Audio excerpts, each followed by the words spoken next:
Welcome back, everyone. We're back together as a whole group for our second keynote presentation of the day.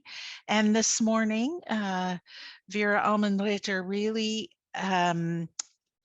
pushed us as a group to think about what are we measuring when we talk about diversity and inclusion, and how are we measuring it? And um, this is part of the reason why when we were organizing the conference, I thought immediately of my friend and colleague, Lori Fogarty, who's our next keynote speaker. She is the executive director of the Oakland Museum in California. And for those of you in other parts of the globe, Oakland is a city very close to San Francisco.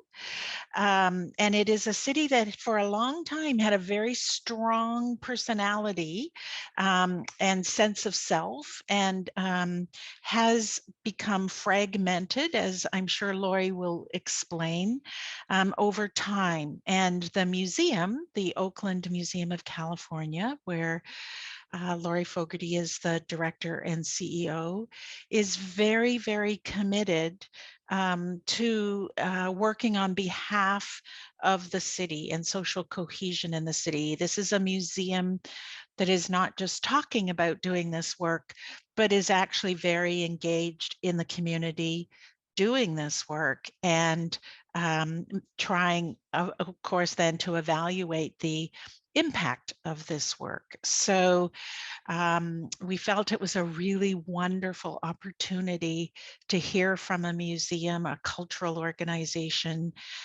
that is actually walking the walk.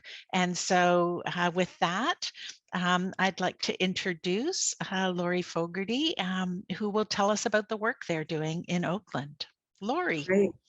Thank you, Judy. Thank you all. Good morning. It's early my time, so I have my coffee, and I'm very honored to join this group and look forward to sharing our work. And thank you, Judy, for inviting me. And really welcome. I'm gonna do an overview of our work for 20-25 minutes or so, and then I really hope to engage in dialogue with you all and answer questions. And Judy was telling me you had some provocative questions that began your day, so I'm eager to put some of those to application with our work as well. So I am going to see if I can share my screen. Give me a second.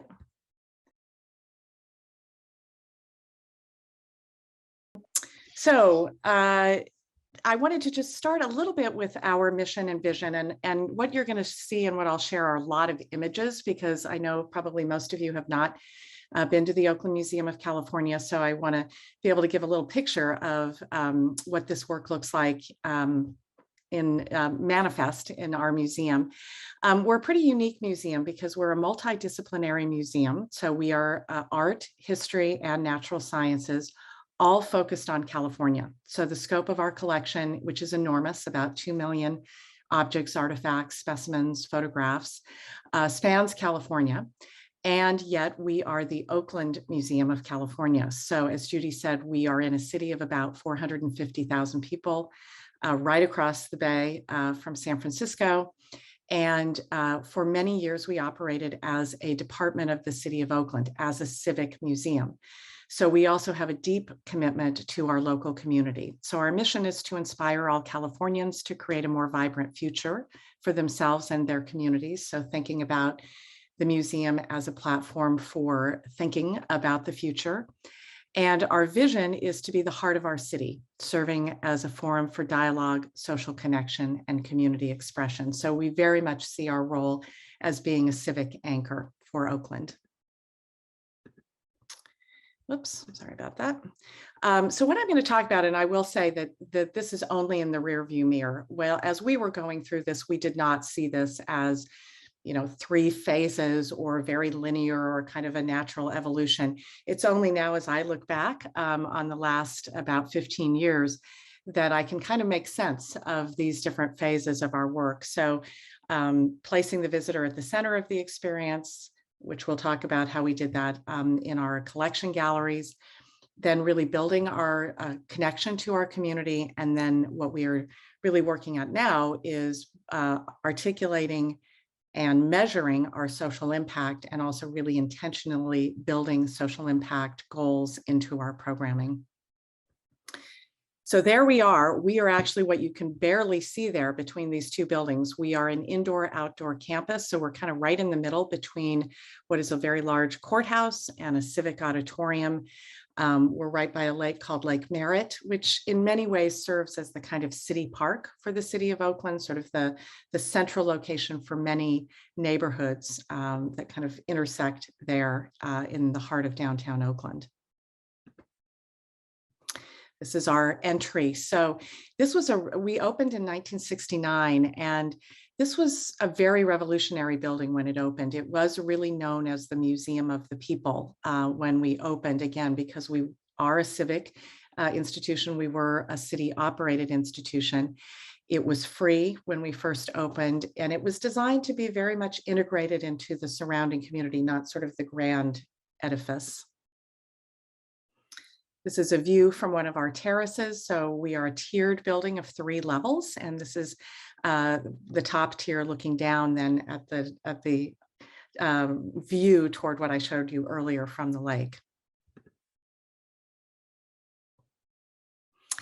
We recently redid our garden. So this is a large central garden space with a performing arts stage in the garden. And we opened up that back corner that used to be enclosed until just about a year ago, where we now are actually really physically making a connection to the lake and the thousands of people that enjoy the lake every day.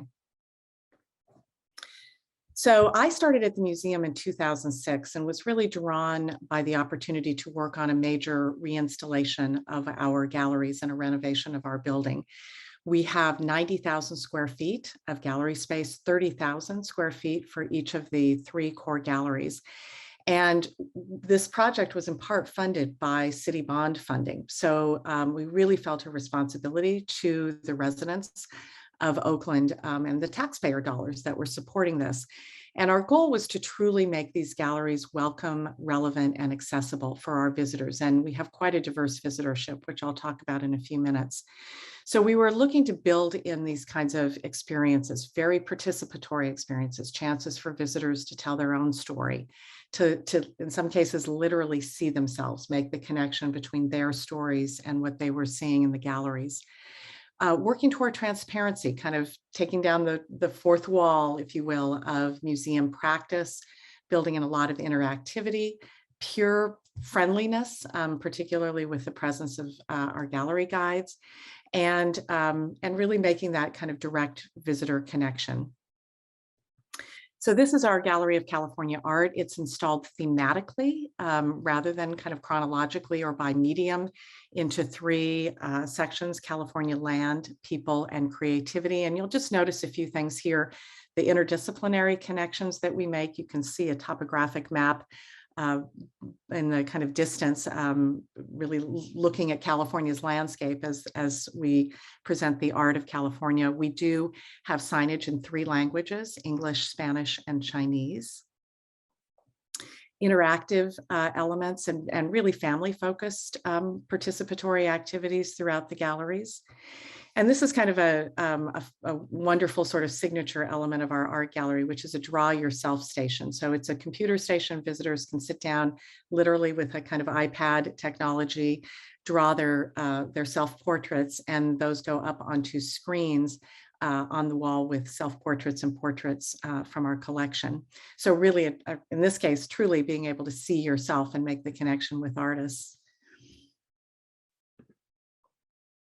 This is our Gallery of California History, and the theme of this gallery is coming to California, how California has always been shaped over time by the waves of migration and immigration. You'll see here the building is, as I said, tiered or terraced. So the galleries, the art gallery looks down to the history gallery, and the history gallery into the science gallery.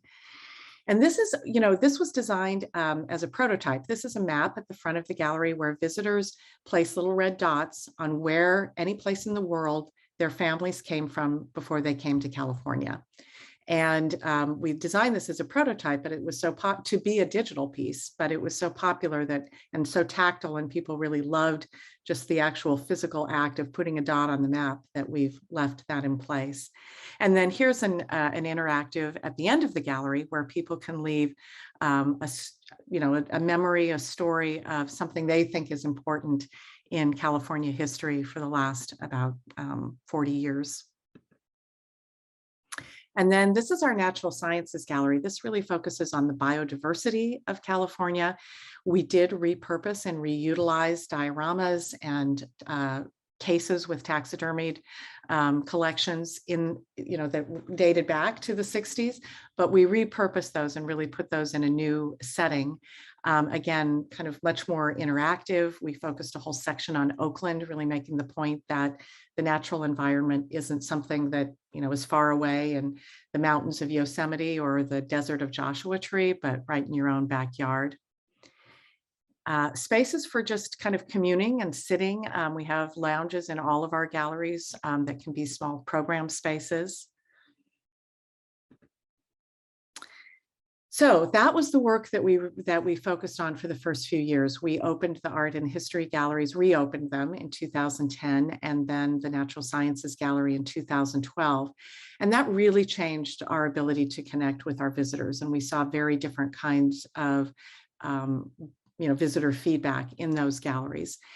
And then we kind of moved to the next phase of our work, which was inspired by strategic planning that we did in 2013 and 2014. And that was to think about the whole concept of community engagement. And what did that mean? Not to have engagement with our community just be kind of delegated to a couple of positions in the education department, but really thinking about what does it mean to place engagement with our community at the core of our work in every department and part of everybody's job. So over these last few years, we've done a lot of capacity building with our board and staff, really understanding concepts of equity and inclusion, understanding what it means to be a civic anchor and a community partner. A lot of work, of course, developing programming. We built our evaluation capacity. We did a lot of work to understand our neighbors' needs, to really go out in the Oakland community and get feedback from our neighbors. We focused even more on culturally relevant content. Oakland is an extremely diverse city. It's about 25% white, about 25% Latinx or Latino, about 20% African-American. It's historically an African-American city with a large African-American population, and about 15% Asian American, and the rest multi-race. So really thinking about an ongoing presence for culturally relevant content. We did a lot of experimenting and have done with experience and format, and I'll talk about that. And then kind of building out a practice that we had with our core galleries, which was co-creating content. So working with community partners to collaborate and co-create programming. We began to offer really consistent programming for families as well as adults, building in social aspects to our programming, doing work in the galleries, kind of activating the core gallery spaces themselves. We did offsite and have done offsite programming. We used a framework for our exhibition called Pairs, and really thinking about how every exhibition experience is personal, accessible, imaginative, relevant, and social. And then I would say really pretty critically, we decided to take on exhibition topics and program topics that focus on current and urgent issues, particularly for Oakland. So this is one of our large-scale community celebrations. We've done this now for 26 years. This is El Dia de los Muertos, the Day of the Dead celebration, a Mexican tradition that came kind of reinvigorated in the 70s in California as part of the Chicano rights movement. And we work with a community advisory council on creating this event. This is another scene from that celebration. This is a scene from one of our offsite programs. We took a small little mobile vehicle and went into neighborhoods, participated in neighborhood festivals with art making activities.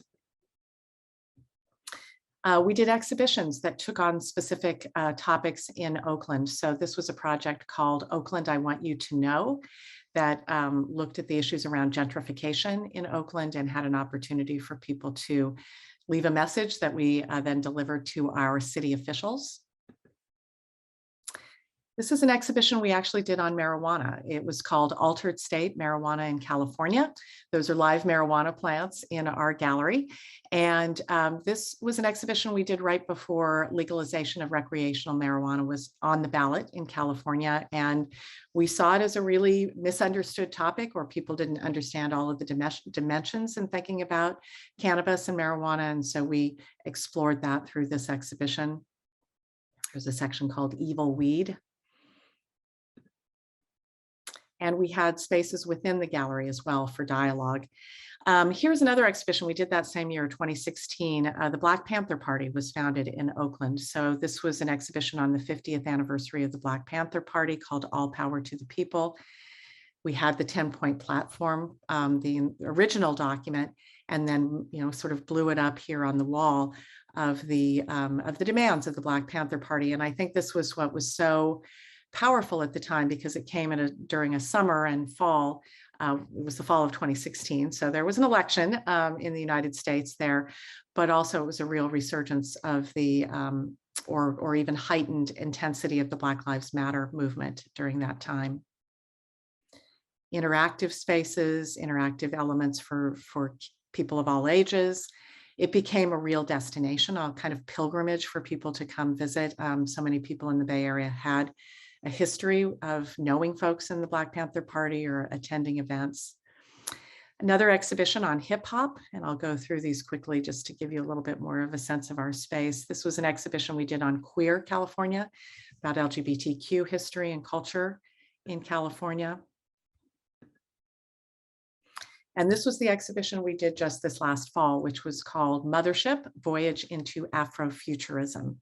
And really the concept of Afrofuturism being that there are Black people in the future, and thinking about a more healthy, vibrant future for Black individuals and communities. Another project that was truly a game changer for us was a weekly, and I'll emphasize this, not once a month, but a weekly, basically block party, community gathering place, town square, called Friday Nights at OMCA. And we started this in 2013. And pre-pandemic, these were the kinds of crowds we were seeing. We would have about 4,000 to 5,000 people a week in our gardens and in our spaces. We had live music and DJs. And this became truly a gathering space for our city. So during this time, as we were developing these programs, developing these new practices, we started to think about our theory of change and our social impact. And I will say, at least in the United States, it has been quite rare, and will say, especially with more art-focused museums, to actually even think about social impact. What is the difference that we are trying to make in our community? What are we actually equipped to tackle? And how we're going to measure it. And so this, with our in-house evaluation department, this was something we started to explore for about a 2-year period. We talked to social scientists, we talked to researchers, we chatted with folks from all over the world, from other museums. And what we came up with was the problem that is facing our city and many cities is social fragmentation. We are a city of different neighborhoods, of wide income disparity, of kind of neighborhoods that are not connected to one another, where people do not interact. We have a lot of gentrification in Oakland, so new folks coming into the city that don't understand the history of Oakland. So this was the problem we thought that we could be part of addressing. So our contribution, in other words, our social impact that we are striving for now, which is harder to do during a pandemic and closure, but this is what we've been focused on these last few years, is creating the space and content for greater connection, trust, and understanding between people and social groups. In other words, greater social cohesion. Now, in order to have social cohesion, or to foster that, a museum really does need a diversity in its audience. And I will say one of the things that we achieved over these last few years, with the changes in our core galleries, with the changes to our programming was much greater audience diversity. So these were our demographics. Before the pandemic, I will say we are still getting back to full audiences. So we don't have yet a full year of demographics since the pandemic. But in the last full year that we were open before our pandemic closure, our audience was 59% women, 37% men, 4% non-binary. Large audience of folks that are under 45. So 64% of our audience were visitors under 45. And I'll say these were general visitors, not school groups. We also have a large audience of school groups that we track separately from these demographics. And 42% of our audience were millennials. We also saw a real increase in the ethnic or racial diversity of our audience. So 56% of our audience identified as people of color, African American, Asian, Southeast Asian, and Indian, multiple ethnicities, and Latinx being the primary racial and ethnic communities in our audience, and 44% white. We also saw some diversity in our socioeconomics. I will say this is an area that we didn't see as much change over time, and we're still trying to crack that nut and figure that out. But still a fairly significant audience of low income visitors, 24%. We were targeting with our outreach and our marketing the neighborhoods immediately surrounding the museum, which are among the most ethnically and culturally diverse. So a third of our audience were coming from those zip codes, or I'm sorry, 13% from those immediate neighborhoods, and then 33% from a wider range of zip codes that we had targeted for audience growth. And this is important. We are in Alameda County, and 65% of our audience is from Alameda County. We are a local museum. We are not primarily a tourist destination, which is why we believe social cohesion is feasible, because our audience comes back to us. They know us, we are of their community, and they are of this community. So again, this is just reinforcing that 70% of our audience are repeat visitors, 30% new, 19% are our members, and 81% of our non-members. So we do believe we have some upside in going after some first-time visitors to become repeat visitors, and for non-members to become members of the museum. This is a little bit more of our audience information. Again, I think what's really notable here is a large growth in our family audience, including families with very young children.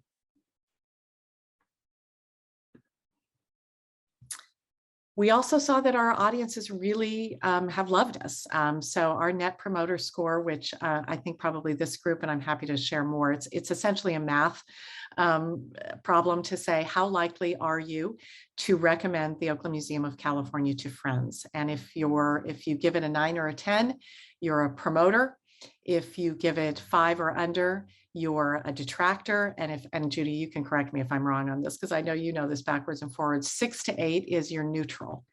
So you're just not telling folks about us. So you subtract the detractors from the promoters, and that becomes your percentage of, or your Net Promoter Score. So in our case, we had 82% promoters, 16% neutral, and 2% detractors. And that's quite a high Net Promoter Score for museums. So we track this regularly in our visitor evaluation.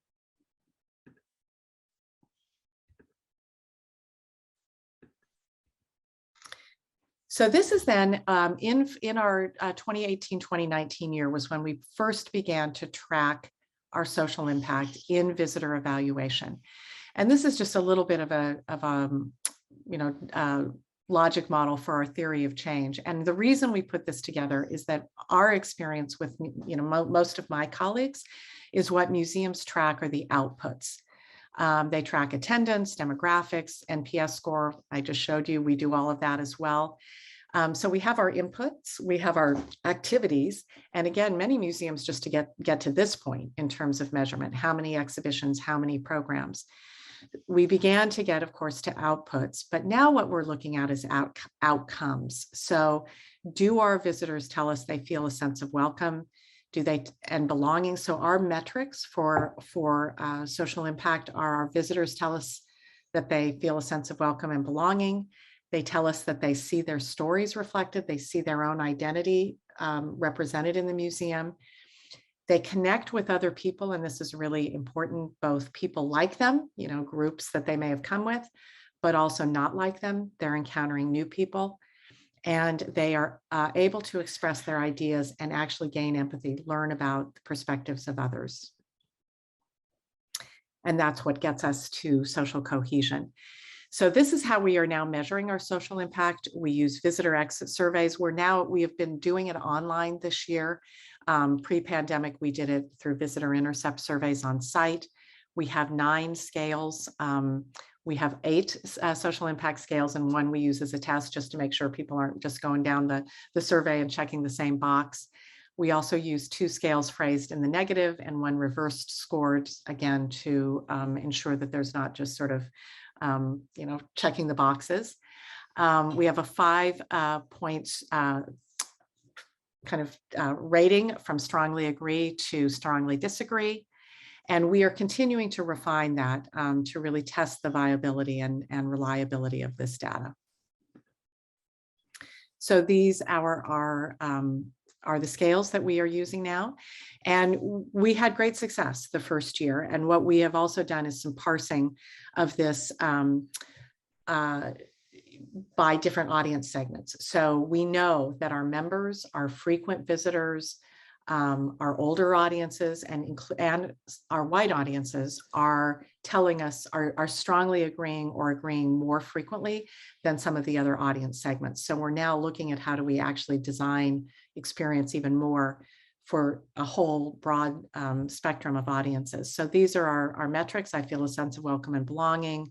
I learned something new. That's the test category. So I won't go through all of these, but you'll see that these are the statements we use to measure, and we had quite a high response from our visitors that they agree or strongly agree. We changed this last one. My experiences and identity are not reflected in the museum's exhibits, and realizing that was too specific. Not all of our visitors went to every exhibition, of course. So we've broadened that to kind of talk more generally about the museum experience and programming. Whoops, I missed one thing. So where are we now? We were closed for 15 months. We just opened in June of 2021 after our pandemic closure. I will say we are still getting back to regular programming. We have not resumed Friday nights because they're such large events. So we're still in this process of kind of resuming more regular operations. But we are not just saying we want to get back to normal. As many museums are thinking about right now, we have had to do some deep reflection over the last couple of years. A lot of our work has focused on our commitment to anti-racism. So we're now thinking about some of the lessons learned from this journey that I described to you, but also how do we take these lessons of the last couple of years. So one of the things we're very focused on is opening up and connecting to our neighborhood. You saw the picture that I did of or showed of the gardens, and now how we've literally physically connected to our surrounding neighborhood. We've had some different kinds of partnerships over these last couple of years. And so we're reimagining what does community partnership look like now for us in this time. Also, what is our next phase of community engagement? Again, a lot of the work that we were doing with the community was still kind of in service of the museum's goals. Our exhibitions, our programs, how do we partner with communities? All of those exhibitions that I shared with you, excuse me, we had extensive community collaboration with both individuals and groups. So what does it mean for the museum now to perhaps be in service to the community and help meet community need? We are working to build social impact measurements and design goals, even more intentionally into our program and exhibition planning. And this last one, it gives short shrift to this work, but we have recognized in these last couple of years that we can only build social cohesion with our community if we have those characteristics, those qualities in our internal organizational culture and our internal community. So what does it mean to foster trust, understanding, and connection from the inside out. So that is where we are, and I'm happy to say thank you to you all and welcome your questions or your thoughts or your feedback. Yeah, thank you, Lori. And part of the hardest part about being online is the lack of feedback you get, because right now you'd be hearing a lot of clapping and applause. So, but we would very much like to open the floor for comments or questions. And just as a reminder, down under reactions, there is the ability to click on raise your hand. So please go ahead and raise your hand. Lori, I did respond to one question. There was a question about the scales themselves and where did you steal them from? And so I know that Johanna worked really hard to develop and test these on site based on research. So I did answer one question on your behalf. But Norbert, oh, sorry, did you want to add to that? Or? No, I would say exactly that. And as we go to the gallery screen, I'm also seeing John on the screen. And I will say that we're really excited to be participating with, I guess it's what now, a dozen other museums that have committed to working together and working with ILI and John and Judy on a study around well-being that you may have heard about during the conference. So we did develop this. Honestly, we couldn't find a lot of other tools out, that museums were using or other organizations were using to measure social impact around social cohesion. So we're so fortunate to have an incredible in-house evaluator who leads our evaluation effort, who developed these with a lot of feedback and testing with her colleagues that she knows from the field and from other non-museum field too.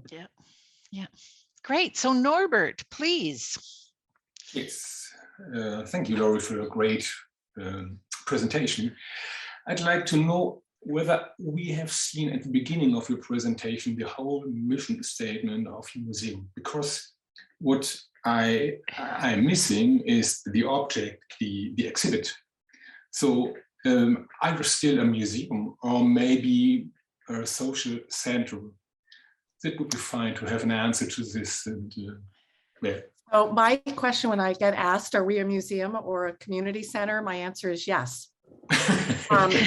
Really, I mean, we are a museum. We have a collection of 2 million artifacts and objects and specimens. It's huge. A lot of that is photographic archives. We have a great collection. It's California art, history, and natural sciences. We have incredible objects and works in our collection. So for example, we own the Dorothea Lange Archive, the great documentary photographer who had her whole career in California. So we do, and our collection galleries, which are really core to this experience, thousands of works on view in 90,000 square feet of collection gallery space. So we do have a deep commitment to our collection. And the shift that we made, our mission is to inspire all Californians to create a more vibrant future for themselves and their communities. And the shift we made was actually realizing our former mission statement was really about, exploring California's natural, cultural, and artistic heritage. And kind of the shift we made is, yes, it is about our heritage, but understanding our heritage is actually so that we can create a better future. So that was kind of a real mind shift. And you'll see that, in our exhibition projects like All Power to the People, or even more recently, the Afrofuturism exhibition, that all uses objects from our collection, loaned objects, experiences. And we look at the kind of historical context, but always we have a prompt, not always, but many times we have a prompt that says, so what? So what about that? How do we now take these inspirations and think about what we can do in our community? So, and at the same time, we have, cultural festivals and programming that really do kind of position us. One of our taglines right now is a museum, a garden, and a gathering place. So we do really see those dual missions as part of our work. Thank you for that great question. I appreciate that. Yeah, Louisa. Hi, I'm in a shared office, so I hope you can't hear too much background noise, but I'll just go for it anyway. Yeah, you're fine. Good. Thanks for that presentation. That was really interesting because we actually have a really similar project going on where we're trying to redesign our physical space to make it more welcoming and open to the entire local community. The reality of the situation, though, is that our program still predominantly reflects a very white, heteronormative lived experience. And I think something that we often sort of think about is in our outreach programs, do we resign ourselves to an extent to this reality? And I'm obviously aware that, like, in an ideal world, programming would develop, and that's a work in progress, but like the current situation is this. So my question is, like, in our outreach programs, should we just sort of accept that as the way that things are, or do we still try to reach out to communities and sort of say, hey, this is a space that's open to you as well, and we want you to come, and, like, even if maybe not all plays here will reflect or speak to your current reality, like, how would you sort of approach that? That's a great question. I guess I would say I would hope that you were also extending the welcome to folks in the community to come back, to come into the museum or the institution as a whole. I will say that, that shift, I mean, it always kind of makes me laugh as I do this PowerPoint, because it's like, it looks so linear and it looks like, and this begat that. And of course it doesn't work that way. It took a lot of iteration and a lot of work to build that relationship with the community and to start to see our audience change. And I will say that I think what has been very critical for us is that it requires thinking about that kind of connection in every dimension of the museum, not just in programming. So, we had our board of trustees, and I know, the governance model is different in different parts of the world, but, we're a nonprofit organization governed by a board of trustees. 50% of our board now are people of color. Our staff composition has changed quite a bit, the relationships that we have with community partners. So to really make that shift beyond it being kind of outreach programming to, really changing the kind of fundamental core of the institution to truly be welcoming to a broad community requires work on all of those dimensions. And that's why I mentioned the inside out and the outside in, right? You can do the inside out, but the outside in, I mean, that it's that dialogue that is so complex. So, but it's a great way to start because you'll learn a lot through the outreach programming. You'll learn a lot about community needs. You'll learn a lot about perception of the museum. You'll learn, the skill sets. You'll make the connections that will help build toward that. Talking about the outside in, and we had a discussion earlier as well in one of our breakout groups. Part of the work that Lori's organization did that she didn't have an opportunity to talk about is the organizational structure of the museum itself. The organizational structure of the museum is not as hierarchical as it used to be, or as you might encounter in other museums. And so some of that work internally is also how you're organized, the relationships between different departments, people in the community, how much agency do they have to make decisions, Right. and right. So Yeah. it's you can't just say your mission is to be part of the community. You have to live that way. Yeah, I mean, I didn't start to throw in a bunch of org charts, which always make for a really exciting presentation. But Judy's exactly right. What I skipped over in kind of telling our history, our museum opened in 1969 as a result of 3 small museums that all dated back to the early 20th century to come together: an art gallery, a public history museum, and a natural history museum, that were all small and came together. And for years, for decades, they operated as 3 mini museums. They were completely siloed. They all had their own kind of staffs. And a big, one of the things that we thought about in our work is, the Bay Area is rich in museums. They're wonderful art museums, history museums, natural sciences museums. So what could we do differently, which is to really make those interdisciplinary connections. So that began a kind of rethinking of the structure that now, as Judy said, has really been pervasive throughout the whole institution of how we break down some of the hierarchies, create stronger synergies. And that's why you see some of these exhibitions, is all power to the people. It was organized, all power to the people was organized by an art curator, but it's as much history as it is art. So, we are able through our collections and through our kind of, DNA to make those projects much more connected than siloed. Which also again connects back to Norbert's observation on the mission, right? The mission is different, the organization is different. We have to live differently to do this work. John. Oh, you're muted. Sorry. In fact, I was going to just jump in and reinforce that, and thank you, Lori. And it's actually a comment that I'm going to make in my talk tomorrow, but I was going to take the moment now to expand on that idea so I don't have to tomorrow. 40 years ago, it was typical for industrial age organizations that the value of their organizations was the stuff, the building, the machinery, the inventory.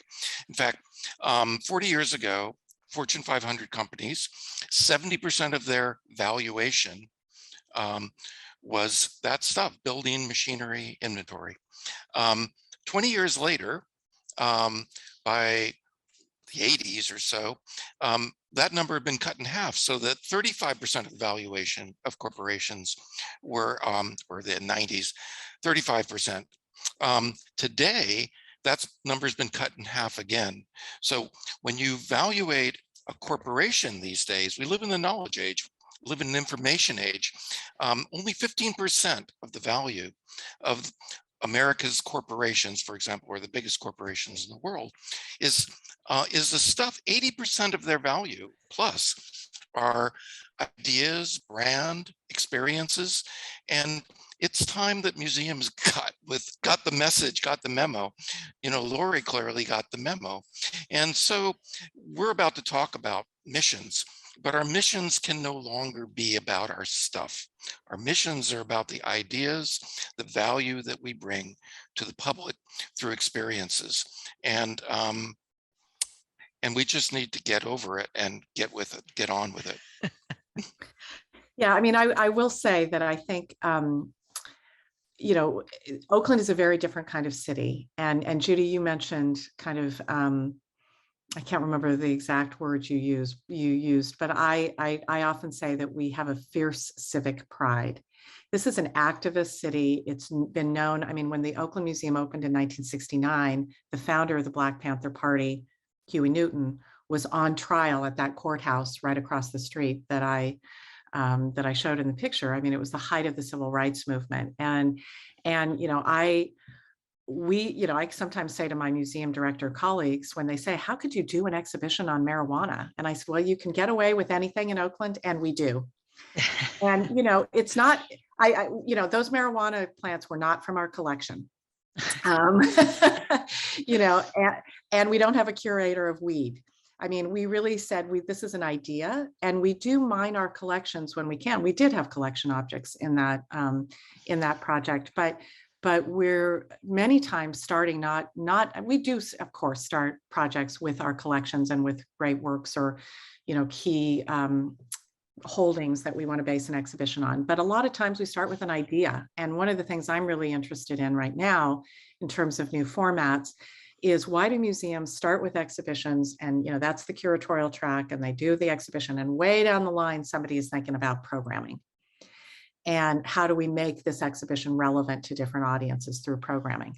And what we're experimenting with now is ideas, and we could start as a program. We could start something as a program idea, do a panel discussion, do some sort of a programming idea, test it, meet who's out there, who's in our community that's interested in this, who should we be talking to, what really resonates. And then if it's like, yeah, this could be an exhibition project, then we develop it into an exhibition. So we're starting to experiment with that.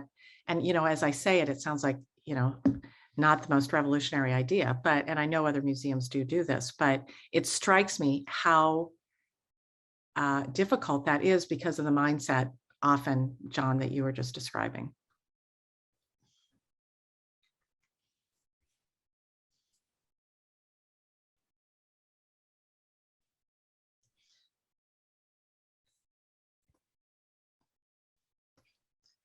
Any other questions?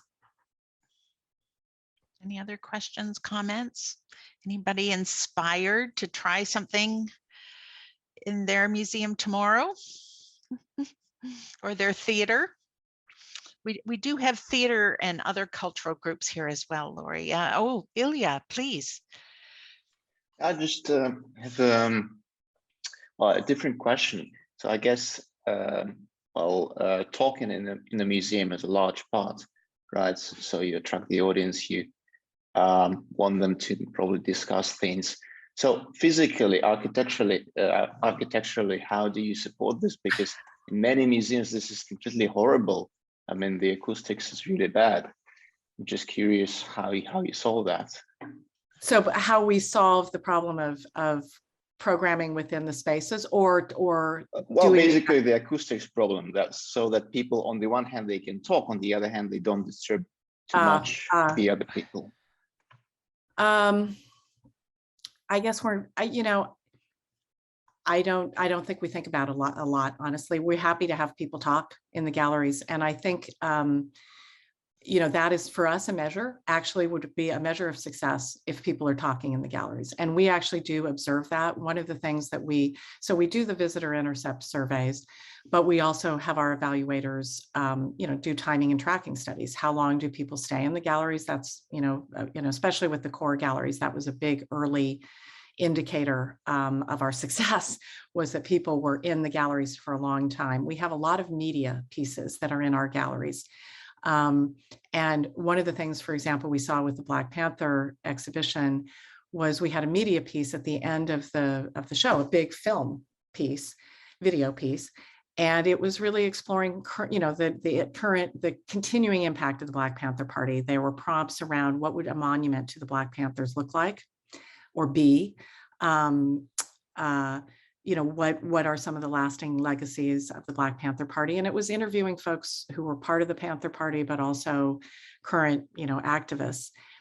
And we couldn't get people out of there. It became, people would sit there and watch the entire film, which was 40 minutes in the gallery. And some of our timing and tracking, it became really difficult because we had shift changes and there were visitors that were in the gallery so long, And one of the measures we see of social cohesion is people who don't know each other talking to each other. And that happened all the time, particularly in an exhibition like that. So I think we just don't, we're okay being a little bit noisy. And we have beautiful garden spaces if people want quiet. So yeah, but I thought you were going to ask architecturally, with all of our different levels and different entrances, if it was difficult to do visitor intercept surveys and find where people are coming in and going out. And that is an issue. Yeah, Melissa. Hi, thank you so much for your presentation. I have a question just as far as the social measures, and I'm just wondering about any community consultation and how you might even approach that. And that may potentially be what John might be presenting about as far as the larger project. But I'm interested in beyond kind of like participatory research, when you're developing kind of an instrument that serves sort of your needs as the institutional stakeholder, you certainly have to negotiate through what your institution wants to measure. But I'm also thinking through and just questioning, how do you reach out to community? And we all have our networks, we all have the work that we do with particular groups, but in such a way that you're also able to get really like how that community feels and how you can represent how they might want to gather that social relevance information. So I'm thinking, sometimes you might be on an advocacy committee or and you have somebody that's really representative of a community, but really kind of out for themselves. So how do you negotiate that work in such a way that you're actually connecting the right org or the right person to inform your instrument or your tool or your programming around that community engagement? So long-winded, sorry. Yeah, no, it's a great question. I will say, I'll answer it in two parts. One is really how we're measuring our social impact and what we actually feasibly thought we could do. Our first crack at coming up with a social impact framework was that the Oakland Museum contributes to a more equitable, a more equitable and empathetic Oakland. And our colleagues who are in the research and evaluation field said to us, good luck measuring that. You know, I mean, you're a museum, you're not going to be able to go out in the whole broad Oakland community and say, does this institution, you know, make this whole city more empathetic? And so we have focused our social impact measurements on the experience of our visitors at the museum. So it is, I mean, at some point, I'd love to think about some sort of instrument that could measure impact that we might have through partnership in the community. That's a great idea and a great question. That said, what we do, our practice is around developing exhibitions and programming. We work with a lot of community partners and in a lot of different ways. And I'll just give you one example. We are doing an exhibition next spring, tentatively titled, or working title is Art as a Human Right. And we're working with 3 organizations that are based in the Bay Area that are work with severely disabled individuals, art studio, long-standing workshops. And the work of these artists, some of whom have achieved real fame, and they're fairly well known in the Bay Area, but they're always shown just as the art, not as the story of these places and the relationships and the rituals and what art making means in the context of these communities. And we had a convening, which was a practice we always use as we start an exhibition, to bring in partners, collaborators, co-creators, and work with us early stage to say, what should this exhibition be? And this was just this week, which is why it's top of mind. And in that case, we brought in artists, and these are severely disabled artists. So it meant, bringing in ASL interpreters and really thinking about how to create a sense of welcome and belonging for folks working in this context. So we have a lot of practices that we use to develop trust and cohesion with our partners, but we have not yet developed an instrument that measures that from the perspective. I can't say that. I mean, we have done some, but it's been very limited. The other thing I would just suggest, a lot of our work is on our website, especially we try to be very transparent about the work that we're doing around anti-racism, around diversity and equity. And we did when we started the work back in 2013, we did a neighborhood study. We commissioned a study of our neighbors, which is on our website.